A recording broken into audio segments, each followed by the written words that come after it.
Christian Blumetti, welcome to the Leadway podcast. Happy to have you on. Chris, thanks so much for having me. Appreciate you.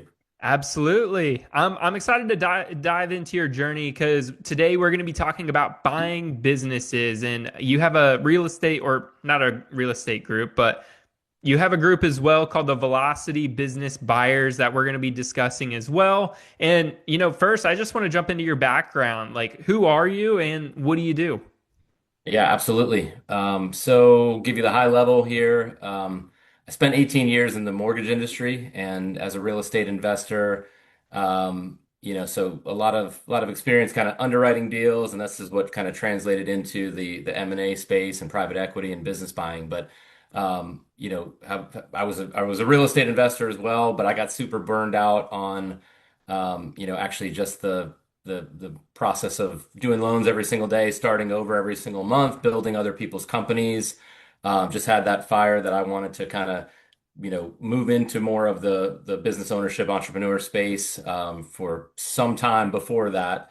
This is going back about 6 years now. So, still believe real estate is an excellent investment. I kind of sold off most of my real estate, but for me, it's much better for wealth preservation than what it is for cash flow creation, which is really what we're doing is to replace salaries, replace incomes, and get folks from the corporate grind into business ownership. Absolutely. And, talking about this on a couple other podcasts, a lot of these high corporate earners, they have really high salaries. They're making well over six figures.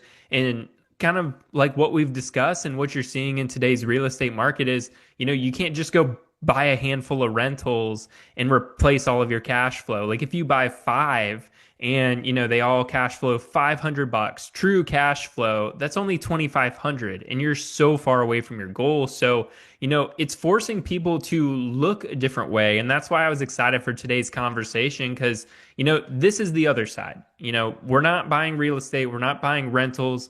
If you are looking to get out of a W 2 and you're a high corporate earner, even in real estate, this is your next option or one of the options out there. So, let's talk about, your background in, or let's start with why would somebody want to buy a business over, going into the real estate? What was that push for you to start?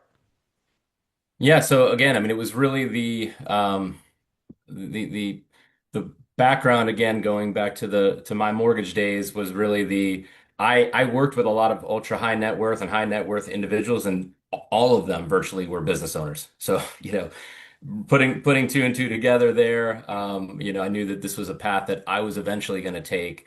But I mean, to your point, exactly. I had double digit rental properties at one point, and I was working harder than ever in my job, still a W-2, but highly paid, commission-based W-2, making multiple six figures a year.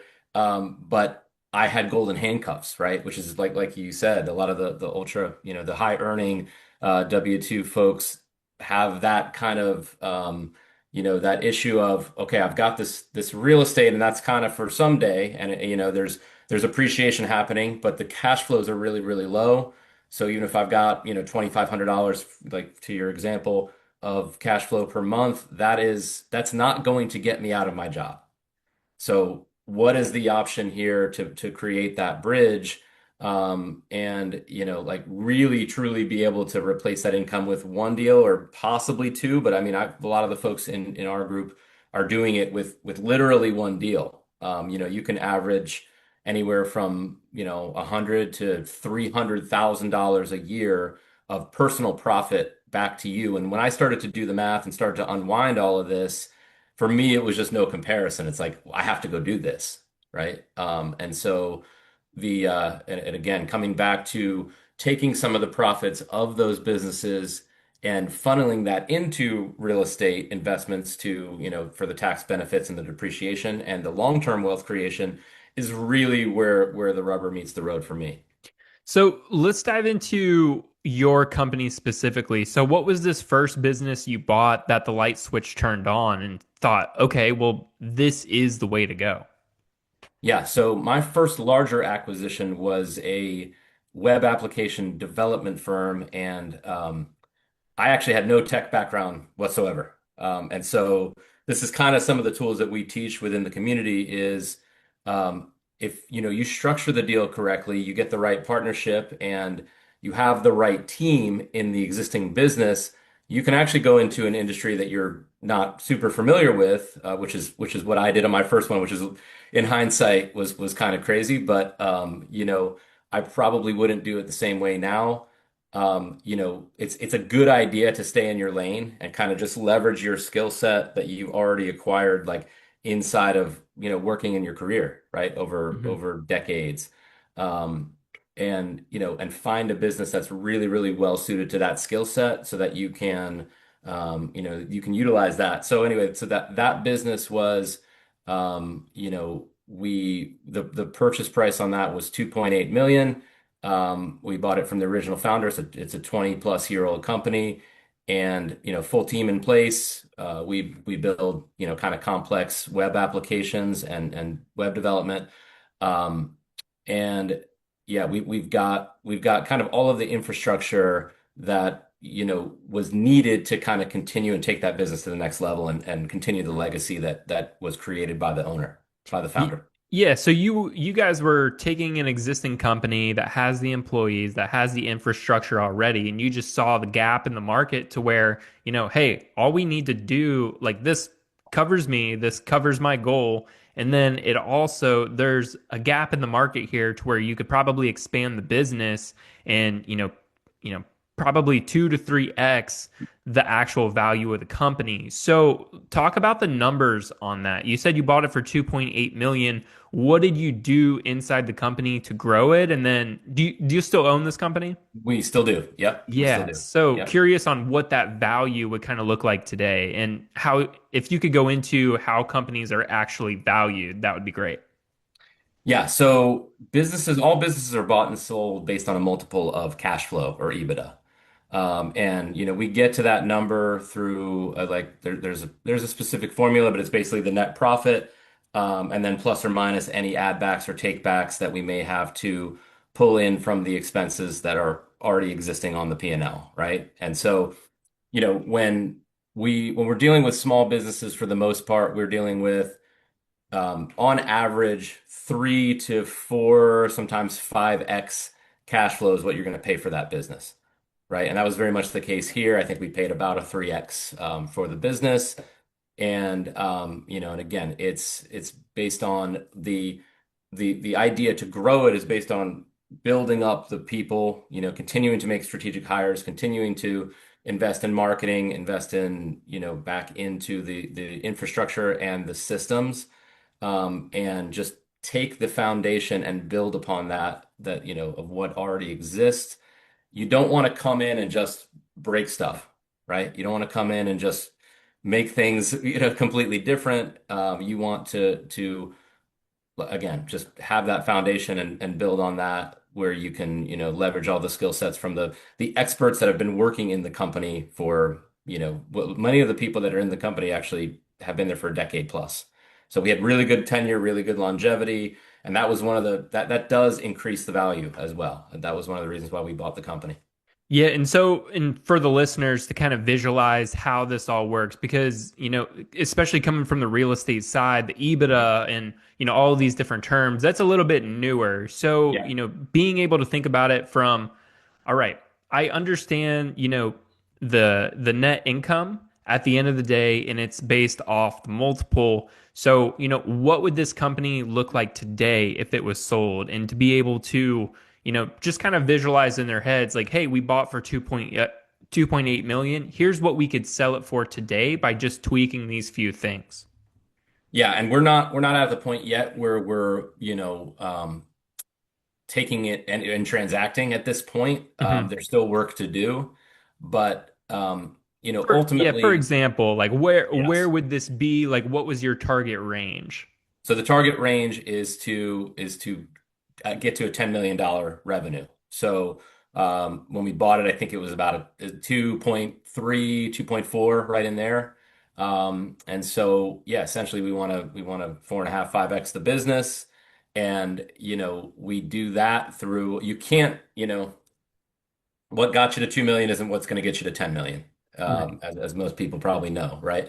So, you have to come in and you've got to basically change things, but you got to build systems so that the folks that are inside the business can actually have teams and build up their specific departments. And you got to leverage kind of what you've got. The human capital is the most important piece. Right. And to be able, yeah, and just so you guys are basically 4 to 5xing what you bought it for. And Correct. that's Yeah. and that's the biggest point that I wanted to be able to hit on is because, people are buying these real, rental properties for, let's just say, 200,000. It's going to rent out and maybe it'll be worth, 4 to 500 in, Hmm. 10 to 15 years. But Yep. what you're doing with a company in the same amount of time, using a lot of the same tools that you are in real estate with, buying it like seller financing, bank financing, it has way bigger of an upside. And that's what, that's the big point of being able to buy these businesses. So I want you to kind of break down, how are you buying these businesses? So, Yeah. what is the financing like? Are you using seller financing? How are these businesses able to be bought? Yeah, so good question. And you're right. There is an asymmetric upside here, where, that's where it really differs from real estate is like you're only going to get kind of what the market will dictate in that particular area for the appreciation. And yes, you can have your tenants pay down your rent or pay down your mortgage. But ultimately there's going to be a cap on that. With business acquisitions, that is exponentially higher because you blow up the business and you really that the thing really takes off. As you go up on your cash flow or your EBITDA, um, that multiple, that exit multiple increases drastically, right? So it's, if you buy it for, let's say, a 3x and you take the business to 10 million, which, if you're at a 20% net margin, that's, just rough numbers, you're at $2 million of cash flow, right? So going from $500,000 of cash flow to $2 million of cash flow, whereas 5 million, you paid 3x for it, you might sell that for a 6 or a 7 multiple at 2 million. So this EBITDA arbitrage is really the game, as to your Mhm. point earlier. So, but to answer the other question, the getting into these deals, we're kind of dealing with a combination of SBA loans, equity, seller financing, and sometimes asset-based lending. But 90% of the time with like sub $5 million businesses, you're talking about an SBA. That's usually an SBA deal. And SBA will finance they'll actually go up to 95% if you get the seller to give you 5% of the equity injection, but you have to have a 10% total equity injection in the deal. Okay. So, on a $1 million business, you got to have $100,000 down for the down payment for the equity. And, we always like to have seller financing, so for Velocity Business Buyers deals, we like to have seller financing as a piece of the deal because you're getting a seller that can very too easily check out. If they get all their cash at closing, again, it's not like a real estate deal where they hand you the keys and now it's yours and that's it. You never see them again. There's a transition period always with a business acquisition. So, we want that seller engaged. We want them to have some skin in the game even after closing, we do that with, in the form of a seller note. Even if it's an SBA deal, we want to have, I always recommend, have at least 5 to 10% as a seller note. And it's very common, it's very standard in the M&A space that the seller is going to hold some paper. So this is pretty much kind of the standard, really even the SBA structure. We do have some people that have done some seller finance deals, like higher percentage seller finance deals where you don't have to get the SBA involved, which is even better because you've got a lot of hoops to jump through. It's a government loan. As you can imagine, their underwriting process is pretty stringent. So if we can avoid that, that's always option A. And the way to do that is to be able to actually develop a really, strong relationship with the seller. In one case, we had a, there's a 3 or 4 month process of going through an SBA transaction. Come to find out, the business wasn't qualified for SBA, but there's enough of a relationship, enough rapport between buyer and seller at that point that the seller said, you know what, we're going to just seller finance it to you.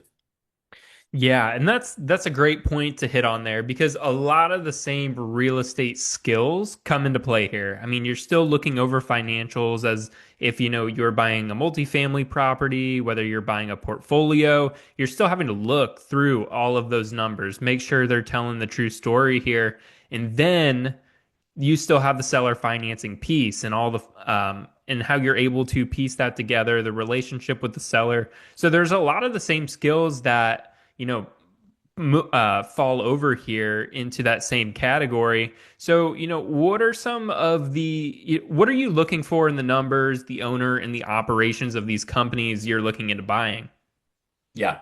Yeah, and it's a great point, Chris. The skill sets, and that's why my skill set was able to transfer so well because I knew how to do creative financing already. In fact, that's kind of my skill set. My particular strength is, as I mentioned earlier, working with, high net worth, business owners that were buying houses and we were doing lending for. As we all know, most of them don't show most of their income on their personal tax returns. So we have to get creative with how we're actually going to qualify those folks.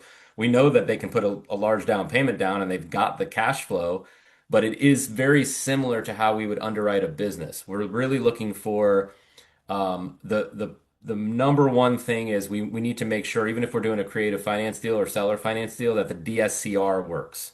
So debt service cover ratio. You guys in the real estate game know it as well. So that's kind of the objective that's going to green flag a deal is to get to a proper DSCR. The SBA's minimum requirement for DSCR is 1.25. For me, that's always way too tight. So for every dollar that comes into the business, there's $1.25 to service the debt. Hmm. That's too little because there's very little left on the bone to pay myself at that point. Um, so we teach in our group 1.75 to 1.8 is our minimum DSCR that we want to see on our deals. So that's Hmm. kind of the way that we underwrite. And there's a lot of things that we're looking at when we analyze and underwrite these deals. But I would say that's probably number one. There's three red flags that we kind of, we're going to pass on a deal almost every time if they have these. And one is it doesn't have clean books, right? The seller probably has been running all their personal finances through the business. They've been treating it like a piggy bank, and it's very difficult to extrapolate. And especially if you're going to go try to get bank financing, the SBA does not like that, and it just creates a major headache to try to sort through all of that. So generally that's a problem. The second red flag is going to be owner dependency. If this is a business that sometimes we call it a Superman business, the owner is doing everything, right? They have a team, they have employees, but they're just kind of, they want to kind of control everything. And they're the sales team, they're the marketing person, they're the bookkeeper, they're the janitor. They wear too many hats inside the business. So it becomes very difficult to try to, delegate out those tasks after closing. Yeah, that So makes sense because that was you hit nailed that on the head because my next question was what are the red flags? yeah, yeah, yeah. So, going back to square one here, realizing the numbers, what we're looking for, being able to read that. Now, what are these types of companies that you're going for? Because, you could scrub biz buy sell and say, hey, businesses to buy, and they're gonna pull up FedEx routes, they're gonna pull up UPS and maybe a restaurant. So what are these businesses that are actually worth buying versus what are the ones to stay away from? hmm Yeah, it's a great question. So, primarily what we are looking at, what our overall buy box is that we would call it, right? And that's the first step. And for any person that's getting into this journey, that we have to create your buy box and what's going to align to your skill set, what the geography, What size business? Are you going to have partners? There's all these things that factor into that. But primarily, the folks in my community are looking for service businesses, home services, commercial services, some light manufacturing, but it's primarily, not product-based businesses, but service businesses that have been around for, the criteria that we love to see is if they've been, in existence for 10 plus years minimum, and they have 10 plus employees, and at least, $1 million to $2 million of revenue. 2 million plus is really the sweet spot because generally you have more infrastructure, inside of the business, whereas, $1 million of revenue can still sometimes be like a solopreneur type of business, Hmm. right? Once you hit like 1.5 to 2 million, normally you're going to have a team. And you're going to have at least some semblance of systems that can be built upon at that point as well. Yeah, so basically what you're looking for is something that's been around for a while, has the systems and has the people to where if you go and buy that business, three of them aren't going to walk away and now it's like starting from scratch and you're inside the business. You want to be somewhat of a passive owner, it sounds like. Correct. And there are creative ways to keep people invested that, you have key employee risk and key man risk as well. So Yeah, these are other let's things dive into that for sure because yeah, to that's a big piece. What if there's family working in the business?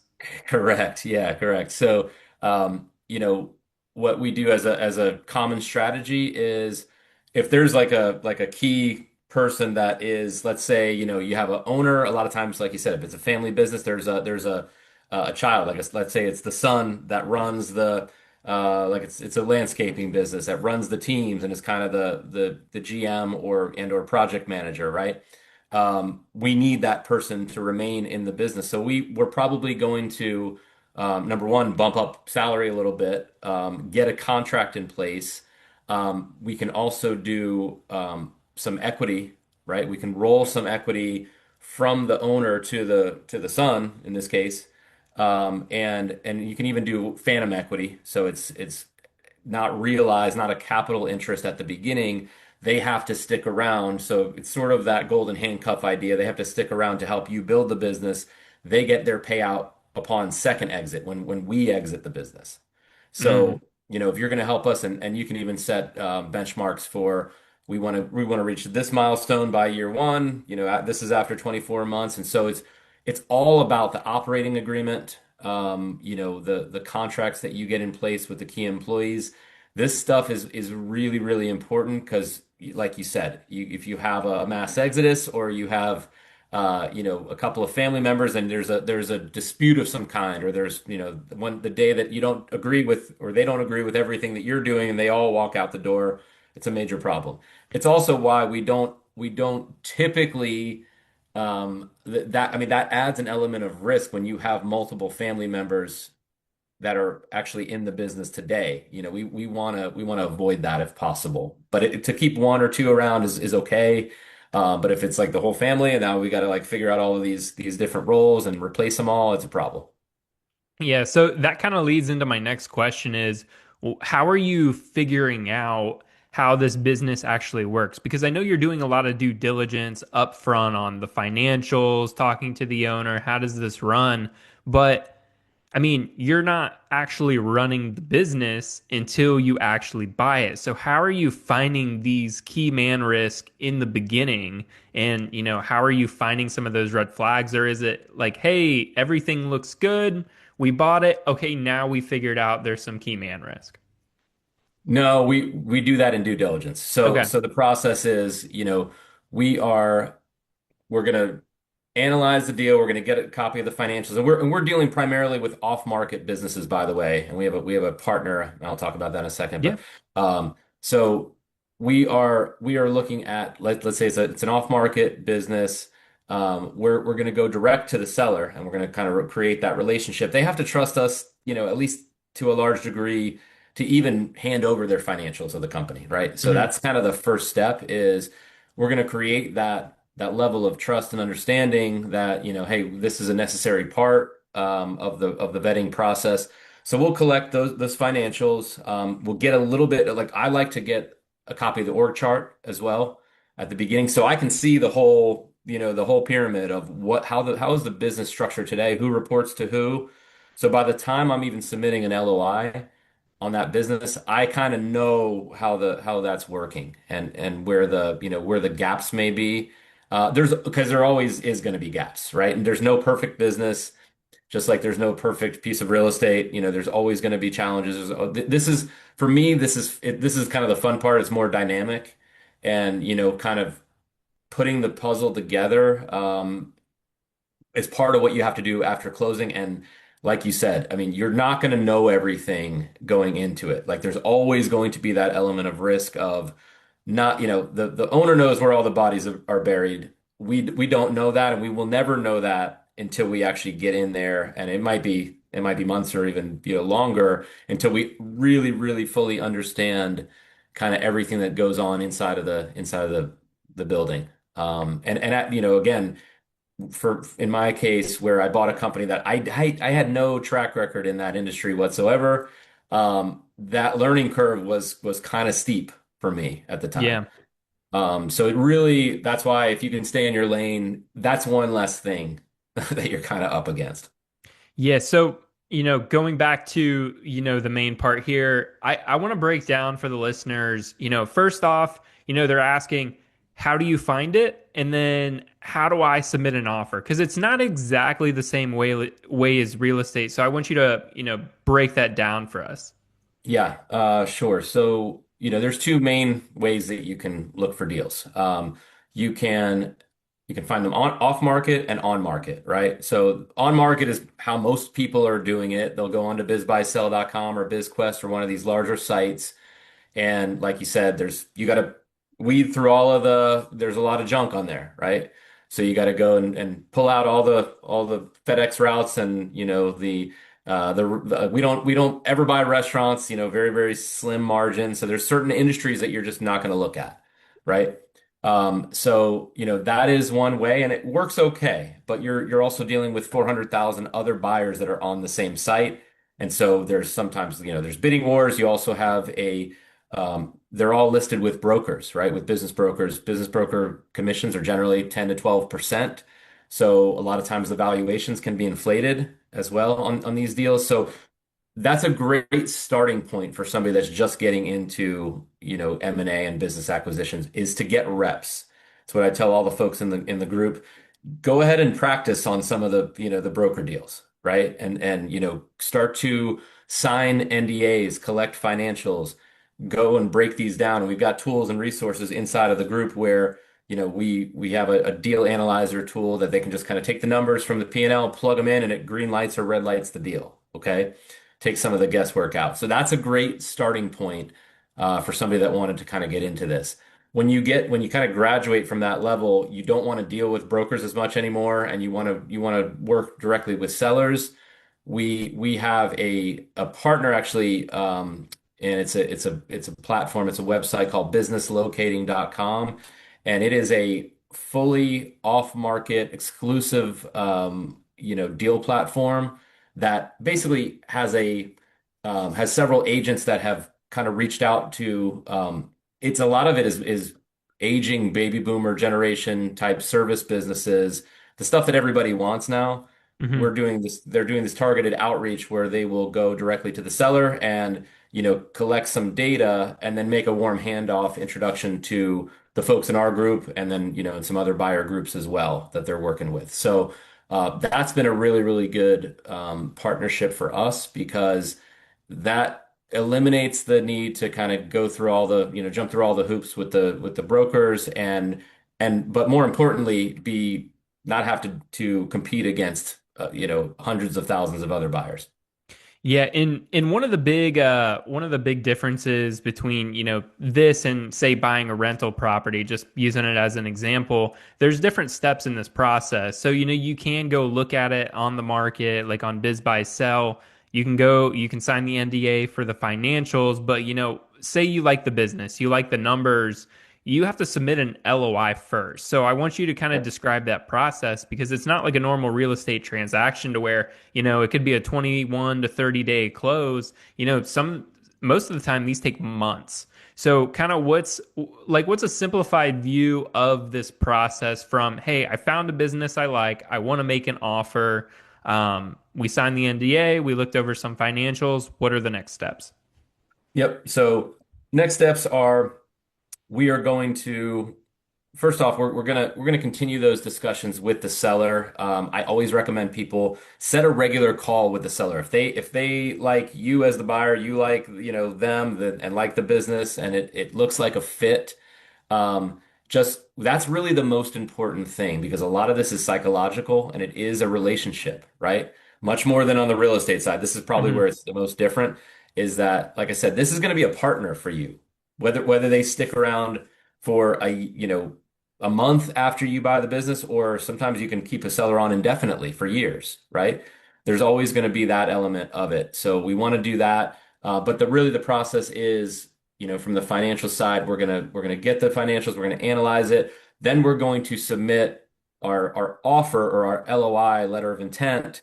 That's going to have a basic shell of how we want the structure of the deal to be, right? Um, and it's really like what's the total what we call total consideration. How much of what percentage of the business are we buying? Sometimes if we're rolling equity and or allowing the seller to retain equity, they might retain 5 or 10%, right? So we might say here's the total consideration, but we're gonna buy 90% of that. Okay.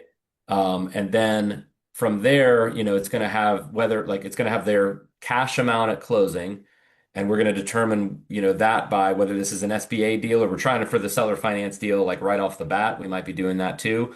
A lot of times we'll use a two offer structure. So we'll give like both lanes and we might offer, let's say, they're asking 2.5 million for the business. We might offer 2 million as an SBA deal, but we might offer 3 million if it's a full seller finance deal, Hmm. because then we can structure the financing how we need it to be, and we don't have to, go through the SBA process. So we can actually, that for us is worth more, right? And we can Right. make the numbers work. So we can sometimes overpay for the business. Yeah. Um, And but just to kind of clarify, the LOI is not the actual offer. It's just the intent to make an offer. And that's kind of what I want you to touch on is yes. because it's like here's the LOI, but we're not even at that offer stage yet. Well, yeah, so it's an offer, but it's a non-binding offer. So what happens is you have the LOI and then you go through due diligence, right? So we're going to start due diligence, and in the LOI it's going to specify a time frame for due diligence. Normally it's 60 days, 90 days, somewhere in there. And because this process does take longer than a real estate transaction Right. generally. It's going to take anywhere from 3 to 4 months, sometimes up to 6 to 9 months, depending on what type of structure it is. If it's a seller finance deal, it can take as little as 30 to 45 days. But the LOI you have is non-binding. Then you do the due diligence, get through that okay, and then we move into full contract, either equity purchase agreement or asset purchase agreement.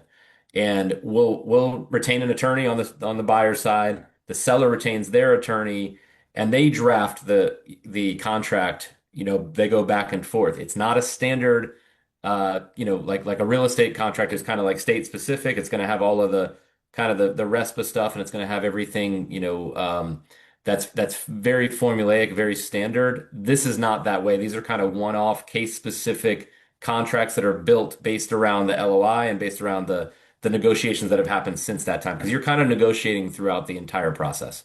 Hmm. Interesting. So that generally sums up the process to be able to buy. So kind of moving towards the end of the show here, but Yeah. you said you own a couple businesses. So what are those other two businesses and where talk about your community a little bit. Yeah, so in my community, we have the high earning W-2 employees that are really looking to move into business ownership and are looking to kind of leave that corporate grind. They have the fire to kind of like become entrepreneurs. And that's kind of that's most of the folks that are in the group. And a lot of them are first time buyers. There are some current business owners that want to expand and buy a second business and build out what we call a roll up in a certain industry. and create a portfolio of businesses so that, we have those folks as well. Um, but yeah, so we're growing, and like I said, we've got really interesting partnerships to kind of generate some of these off-market deals, which is, such an important, crucial aspect of this. If you don't have deal flow, it's really tough, right? Or if you're just kind of scrounging around for the on-market broker sites, that people will spin themselves around for months or years on that stuff and never really get across the line and never actually buy a business. So we're cutting out a lot of that fluff and going right to kind of the what works and the, what has worked for me and for other folks in the group that have actually closed on a deal. We're kind of, cutting to the heart of that. So, beyond that, I have a pet brand as well that me and my wife run. So we've got that and geared towards large breed dogs. We do dog toys and treats. And then, I mentioned the web application development firm. And then I also have a small, fractional stake in the web platform that I mentioned where we source the off-market businesses. Nice. Nice. Yeah, you're so that's some different areas. Is there any area where you're looking to acquire more specifically for you? Like, or are you just kind of always looking? I'm always looking. I've done some consulting work and some fractional work inside of other businesses as well, more in the Main Street space, and I would say home services, commercial services. And if I was going to acquire anything else right now, I'm mostly focused on helping the people in my community get acquire their deals, right? And I'm very hands-on with them, helping them structure, helping them, negotiate. But, for me, I'm more have the focus around the stuff that AI cannot replace, right? Hmm. So I've got some digital businesses, but I'm definitely geared towards, I'm very open to acquiring stuff in the Main Street, kind of the dirtier the better. A lot of these businesses that are, again, have been around for a long time, it's an essential service that people need. There's a couple that come to mind, mold remediation, things that are non-discretionary. We were looking at yesterday an asphalt and paving business that's been around for 25 years. And they've got contracts in place. It's got recurring revenue. They do the maintenance on all of these parking lots as well. So things like that don't require really like a lot of licensing, and they're fairly simple business models. I think, that is a great launching off point too for people that are just kind of getting into this industry where, you don't have to, like I said earlier, the learning curve is not as steep. Hmm.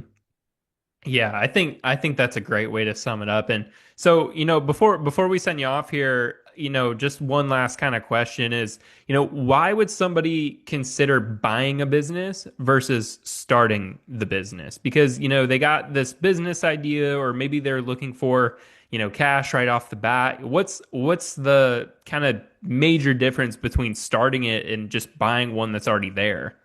Yeah. It's exactly what you just said. You want cash flow right off the bat. I think for most people that have ever started a business, they've probably seen this that, you might not be able to pay yourself anything for years, 2, 3 years, right? So a lot of the people, especially that are working a job or in these high earning, high stress careers, they're not going to have the time and the bandwidth to start a business. This is a cheat code to be able to skip to the front of the line where you've got cash flow day one, right? Not to mention the fact that I'm a numbers person. This is I don't like those odds. Seven or 8 of 10 businesses that are startups fail. I mean, it's just plain and simple. Those are the numbers on average. So, like I would rather, like I said, a business that has this kind of momentum after that 10-year mark that we mentioned earlier is very crucial because the numbers kind of flip and your failure rate is much, much lower after that point. The business has plenty of momentum. It's got some systems, it's got some, the people, processes, profits in place. And, as long as you're not buying something crazy that's really technical or you don't understand, you know, it's harder to screw it up.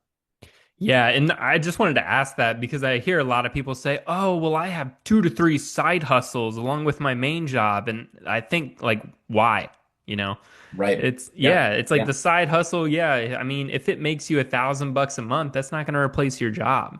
It's like you have to Nope. be able to think way bigger than that. And somebody just starting out making a little bit of money, even for them, like I mean, their focus is just going way too many directions. It's like you need to focus on one thing, and that's something that I took from a podcast a while ago with Gideon Spencer. He's like, he talked about the going 2 versus 3 miles. He's like, if it's 2 miles, you're probably going to get out and walk. But if it's three, you're going to get in your car and you're going to get there way faster. So, Yep. I mean, what is it, is it better to take the walk where you are going to get there, but it's going to take you an entire year to get to this point, or you can set that distance way farther out. You can take your 6 months just in a year example, it's going to take you 6 months to find that thing, but that car then is going to take you to that way farther than if you were just to put your head down, start that side hustle and just get into it. So, yeah, that's why I love what you're talking about, Christian. I think it's just great information. That's something that we looked really heavy into. Like we almost bought a wedding venue this year. Okay. And yeah, so we looked into that and we're like, all right, financing sucks unless you have two or three. Yep. And it's like, all right, but that's the direction we want to go. So we're staying in our lane, putting our heads down, and we know we're going to be there here in the next year or two. But Christian, I love everything you're talking about. If somebody wants to connect with you, join your mastermind and coaching program, where's the best place to go? Yeah. Thank you so much, Chris. Really appreciate the time. It's velocitybusinessbuyers.com for the community. Primary place you can find me is Instagram. So it's my handle is at Christian_Blumetti_. Perfect. I'll make sure to link all of that in the show notes below. But Christian, thanks so much for your time. Learned a ton on this and hope the listeners did as well. This has been Christian and Chris on the Leadway Podcast.